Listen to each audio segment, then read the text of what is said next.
Hello, investors and traders, and welcome to the weekly market report. I'm AJ Monte, and we're coming into the final minutes of trading here on Friday, August 2nd. And as you can see from the chart here at DIA, we did hit my downside target right there at 395.69. Now, you have to keep in mind that while the markets have taken a pretty good hit over the last couple of days, we have not yet seen the margin selling. Not too many people are talking about that, but I think we're going to see a margin Monday where we'll see some selling and then a bounce from there. So I'm going a little bit lower on my forecast here on DIA. Again, we're still open, so we're coming into this close. Now, downside target is going to be 392.18. Then I think we're going to see the pivot start to form on the CCI down there. And then I think we're coming right back up in an attempt to fill this gap. Now I'm coming in with that target a little bit shy of that gap fill, right around $400.08. I go right to the penny, by the way, and I'll show you what happened here with the Qs in a moment. But again, downside target on Monday, possibly Tuesday, 392.18. Then we'll see a possible drop in volume, pivot on the CCI, and then right back up to $400.08. If you look at IWM, it's a pretty incredible forecast. As you know, I kept my downside target right there at 208.58. Look at that. We gapped down, hit that absolutely perfectly, but we still have momentum in the CCI and the stochastic. So I'm going to get rid of this role reversal support level because I do think we're going all the way down here to fill that gap, and then we could see the bounce. So I'm going to do a two-parter here as well. So all the way down to that level right there at 203.82. Then we'll see a drop in volume.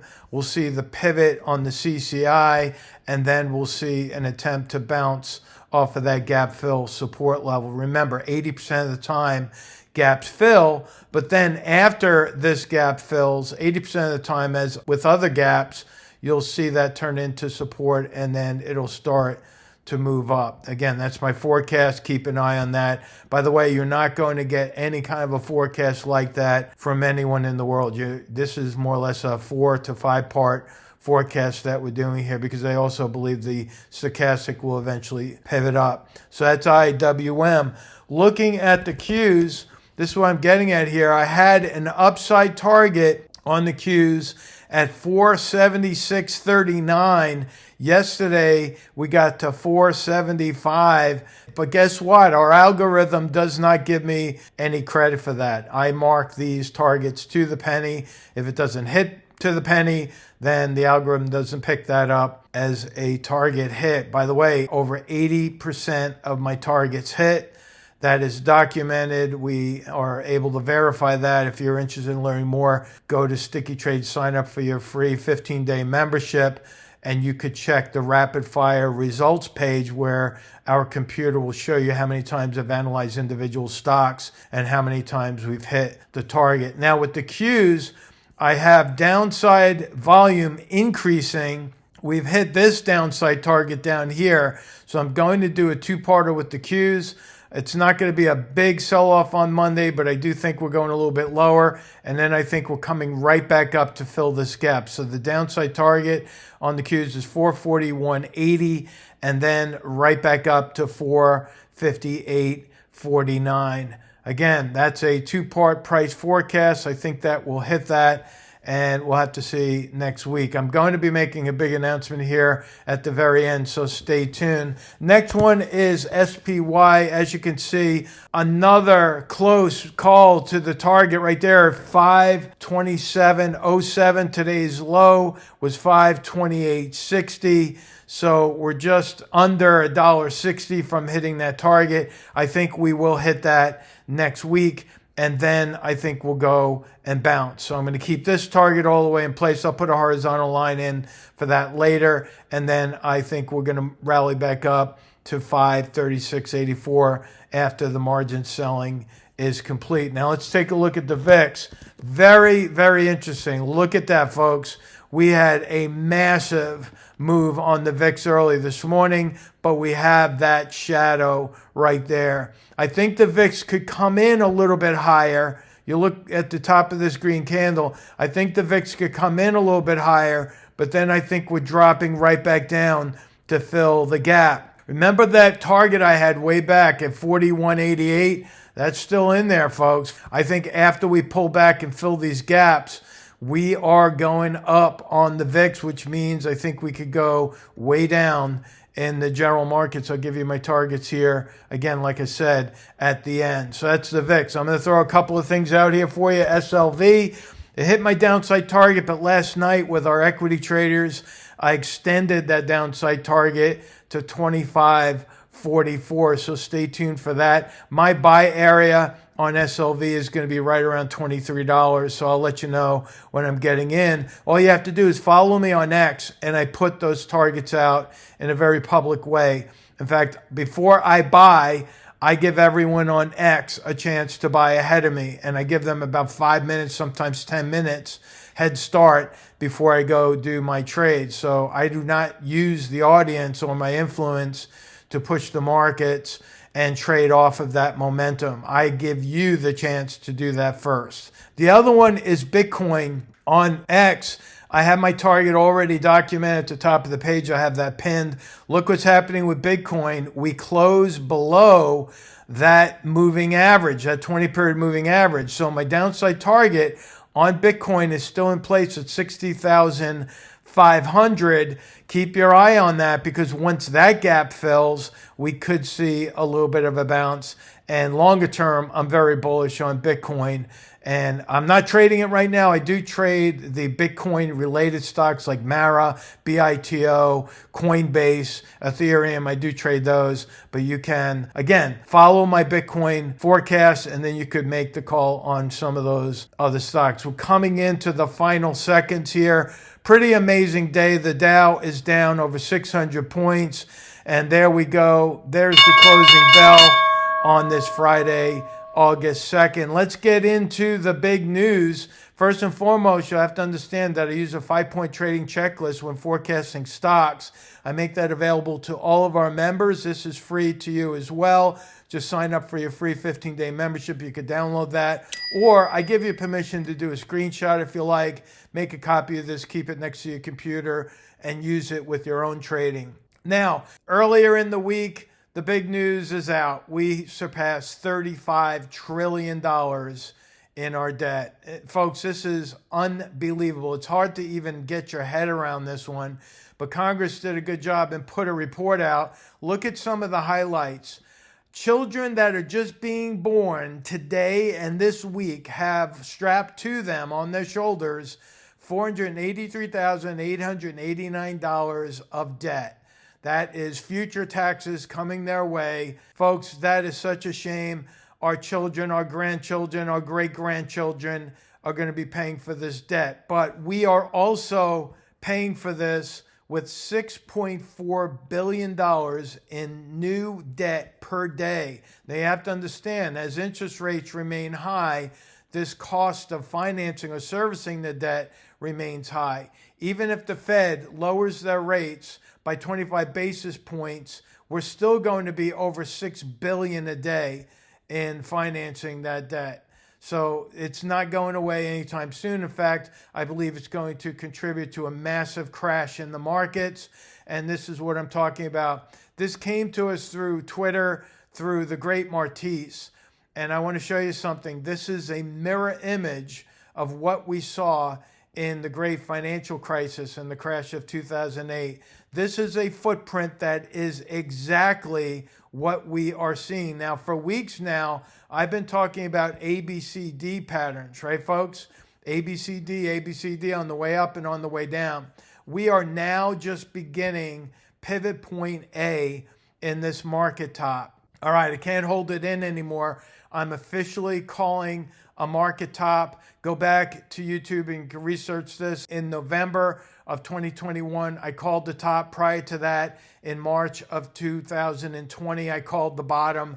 And I'm calling these tops, I'm calling these bottoms, and I'm going on record right now officially for calling the top. It's not a high that I'm calling a top, a topping pattern. I'll get to that in a moment when I pull up the monthly charts on the markets. You'll see exactly what I'm talking about. Now, the Fed is saving their big news for a rate cut or a possible rate cut for September. We call this the Fed put. This was coined back when Alan Greenspan was the Fed chairman. And when it looks like the markets are getting ready to collapse, the Fed comes into the rescue and they do a lot of talking, right? They do a lot of talking about cutting rates to get the buyers back in. The problem is September is one of the worst months of the year, September and October. So I don't think that they're going to be able to hold the market up, because I think there's going to be a lot of selling that takes place before September sell-off. And we're seeing that in the first couple of trading days in August, where I think the sellers are trying to beat the rush to the September sell-off. So keep that in mind. Another thing you have to watch out for is that small business employment growth is now negative. It's negative, folks. This is according to ADP, which is the payroll company that you all hear about. And this is something that's absolutely going to throw us into a recession. In addition to that, this came out from Charles U. Smith. Now, I'm going to spend a little time on this one because this is extremely important, and it's going to get me to the actual charts that I'm going to show you here in a moment. When you're talking about a crash or a bubble, it usually is a symmetrical pattern that we see when the bubble finally pops. We saw that coming into 2000. We saw the big bubble, the dot-com bubble. It was about a year before that pivot started to form right here that I came in and officially called the top. Some people listened to me and made a lot of money. Others didn't listen to me and lost a lot of money. You have to understand that it took a good number of years for the market to get back up to that original high before the crash. Okay, where we are now and the crash that will ultimately follow. Now, I'm not exactly in line with Charles Smith's targets right here, but I'm pretty darn close. I found it absolutely fascinating that he has an ABCD pattern on this chart. This is what he's forecasting. You've got A to B. We're starting to form the pivot here at A, which will lead us to a lower B, possible bounce to C, and then a lower D. Many of you have been following me for a good long time, and my forecast is the March 2020 lows. This is my forecast right down here, March 2020 lows. And that is where I think we're going to ultimately wind up. That's where I would put my D. But Charles here has a much more bearish condition showing on his forecast, all the way down to the beginning of the bull market, which was the greatest bull market in U.S. history from here to here. So that is what Charles Smith put out. You can find him on www.of2minds.com. Check that out. You have to understand that he drew this chart in May of this year. Pretty incredible, isn't it? He called that precisely. Now, let's go to the actual charts because I want to show you here, especially with the Qs. If I take the Qs and I throw in the monthly chart, this is what we are seeing. You remember that last week I talked about this long shadow and how I called the high and the topping pattern right here on that shooting star. We had that long shadow last month in July. Look what's happening already. We're starting off August. You would think that we're already through August from the looks of that candle. This is only 2 days of price action, and we already have the lower high, lower low. There's your pivot point right there. We already have the pivot right there. So now we can put an A right there. So that starts off the ABCD pattern and why I'm calling a top across the board in all major markets. We got that pivot. If you look down below, we've got the cross in the stochastic, which is a sell signal. And in 2 days, we already have the monthly CCI already crossing with that sell signal. If I look at the SPY, you're going to see something very similar. While we have that bearish engulfing candle, look down below. We've got the cross on the sell signal in the stochastic, cross on the CCI, and we've got a long way to go. All right. Now, remember what I said 3 weeks ago when I was talking about how I believe that we're going to duplicate the pattern that we see here, right? I'm going to draw some lines on here for you. Remember, I was talking about how I believe we're going to see a duplication of that down leg on the long-term trend. This is what it's most likely going to look like. We're probably going to start the first level here and get a pivot where we could put a B right there, rally just a bit, but once that C forms, watch out below, folks. We're going lower. And that's where I have that line set on the diamonds at the March 2020 lows. So you heard it here first, folks. We love it when you like our videos. We are giving it our all to deliver the service that you deserve at Sticky Trades. Our members are having a great time in the markets. Our percentage of accuracy is strong. Our hit rate is off the charts good, best in the world, and we would love to have you as our newest member. So please remember to share this video, like, subscribe, do all those good things that get the algorithm going, and we'll talk to you on the next video. Have a great weekend, folks. So long.